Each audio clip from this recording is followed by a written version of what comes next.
what is a three-phase waveform? So everybody would have seen the three-phase waveform, but everybody when they try to draw it, okay, so they will make a lot of mistake. All right. So keeping that in mind, so we uh, come for one word called as phase sequence. Okay. So phase sequence means it is the order in which the voltages. So there are three voltages, and how they reach their maximum values. All right. First R will reach the maximum value, then Y will reach the maximum value, and then B will reach the maximum value. So this is the order. So the phase sequence we call it as RYB when that is the case. So R reaches maximum first, then Y reaches maximum next, and B reaches maximum next. So that is the order in which the voltage reaches maximum value, and then we call it as a phase sequence as RYB. If I take the phase sequence as RBY, the meaning is R phase will attain maximum first, B phase will attain maximum next, and Y phase will attain maximum afterwards. All right. So that is how the phase sequence is, and phase sequence is very important. So does anybody know here a load? Okay, uh, a load where it is not having any problem with the phase sequence. Do anybody know here in this group here? Does anybody know this answer? What is the load which is independent of the phase sequence? So we have two types of phase sequence. One is called as a positive phase sequence. Another one is called as negative phase sequence. All right. So which is the load which is independent of the phase sequence? Does anybody have any information?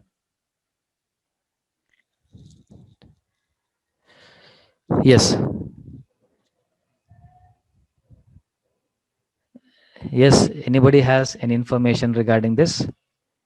Yes. Yes. Yeah, that is correct.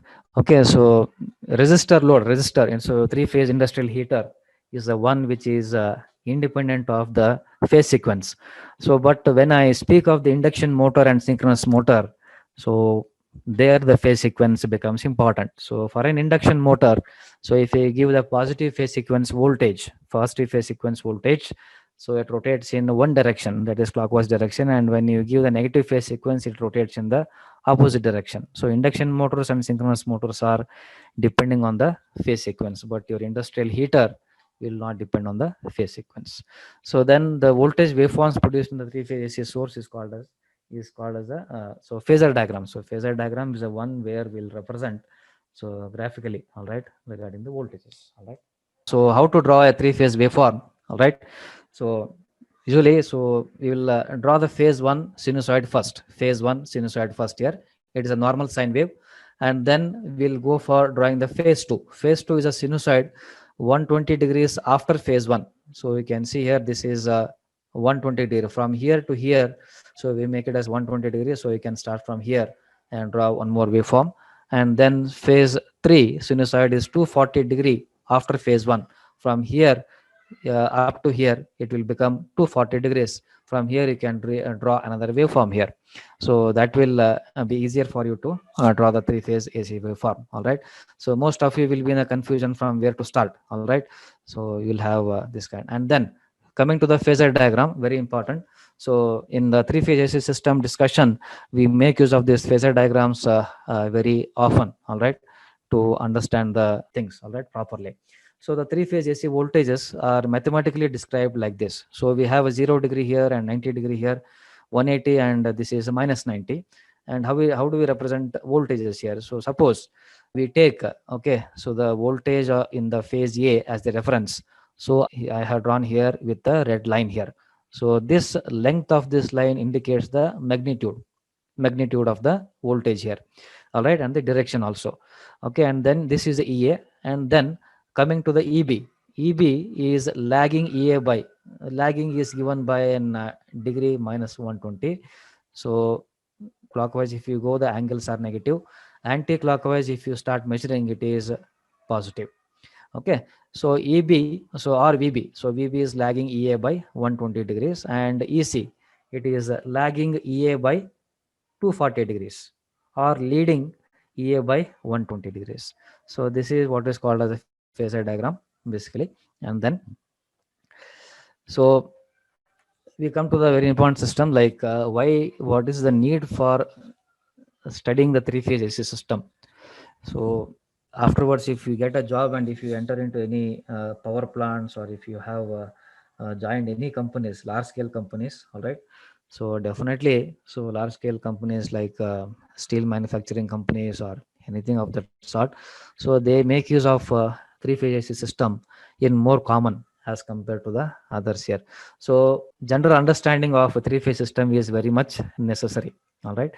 So one more important thing is all our generation transmission.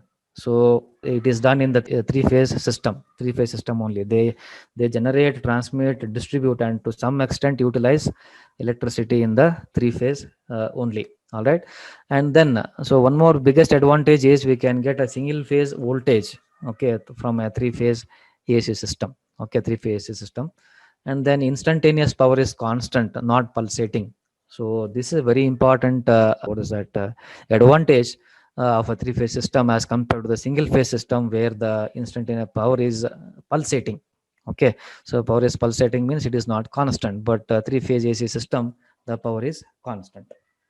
And then so amount of the wire required for the three phase system is very less as compared to the single phase AC system. All right. So that is one of the thing here.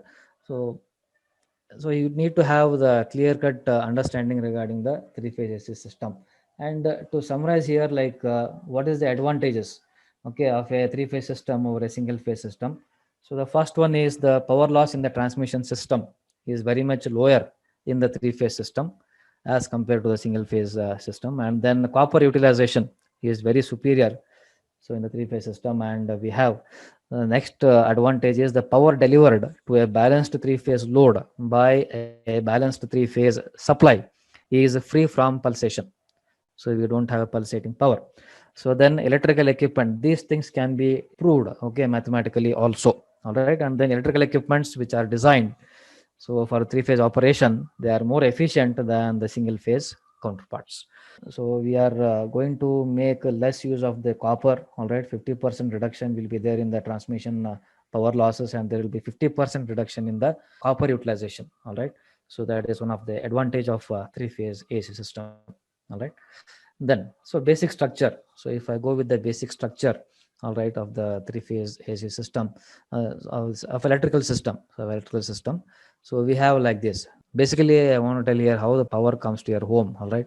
So we have a power plant, so which can be a hydro, thermal, nuclear, gas, wind, or solar. All right. So it generates a voltage. All right, three phase AC voltage, and that will be, as I told you, it will be a three phase in nature, but of a lower one. So 11 kV or 13.2 kV or 13.2 kV or 18 kilovolts. All right. And then that voltage is stepped up. All right. Stepped up here by using a step up transformer. All right. So it will be there in the generating station. And then it will be transported over a very long distance. All right. Like thousands of kilometers or more than that by using the transmission lines. So it is here where that utilization of conductors, all right, and the power loss comes into action here.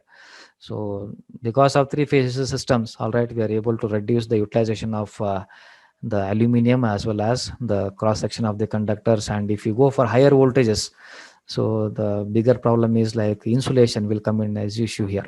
So then we have a transmission consumer here. Some people may consume higher voltages, higher transmission voltages, and then we'll come to the transmission lines again, and there will be a step down transformer here.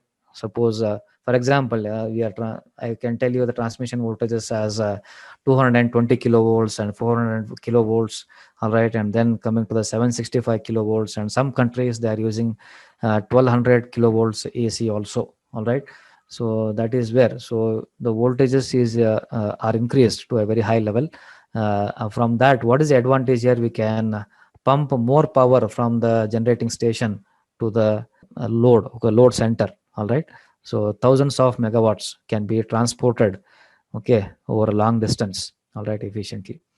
So then we have a step down transformer here, so which is going to step down. So these are called substations are there. Okay, substations. So from these substations, again they will go to the transmission substations will be there, and then distribution substations will be there. And after that, so one common thing you can find in front of your homes, the distribution lines. All right. So they will be having four conductors. So they will have four conductor. That means R phase, Y phase, B phase, and neutral will be there. All right. Then if you tap any one phase and one neutral, so you will get what is called a single phase AC voltage. All right. And then we have sub transmission customer, and we have primary consumers and secondary consumers. So all the homes here, so homes are seen here, so we are called as secondary consumers. So we consume a voltage of 230 volts and 50 hertz, whereas primary consumers may be more than that for three phase AC voltage. And some industries may make use of 66 kV lines, okay, for their operation. Okay, so this is how the main thing for studying the three phase system is, we should understand that generation, transmission, and distribution so is done in the three phase AC system. All right, so that is the purpose behind this.